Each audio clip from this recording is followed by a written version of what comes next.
PKR துணைத் தலைவராக Noorul Izzah Anwar வெற்றி பெற்றதாக அதிகாரப்பூர்வமாக அறிவிக்கப்பட்டுள்ளது. நூருல் இசா அன்வார் 9803 வாக்குகளையும், ரபிசி ரம்லி 3866 வாக்குகளையும் பெற்றுள்ளனர்.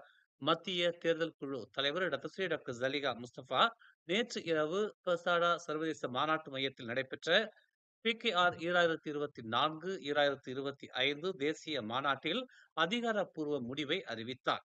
அந்த வகையில் தலைவராக டத்துஸ்ரீ அன்வார் இப்ராஹிம், துணைத் தலைவராக நூருல் இசா அன்வார் வெற்றி பெற்றுள்ளனர். மேலும் செய்திகளை தெரிந்து கொள்ள தமிழ் மலர் நாளிதழை பாருங்கள். உடனுக்குடன் செய்திகளை தெரிந்து கொள்ள தமிழ் மலர் இணையதளம், தமிழ் மலர் செயலி மற்றும் மலர் டிவி யூடியூப் சேனலை வலம் வாருங்கள். எங்களோடு இணைந்திருக்க மலர் டிவியை பதிவு செய்து கொள்ளுங்கள். உறவுகள் மகிழ்ந்திட விருப்பம் மற்றும் பகிர்வு சேவையை சொடுக்கிடுங்கள்.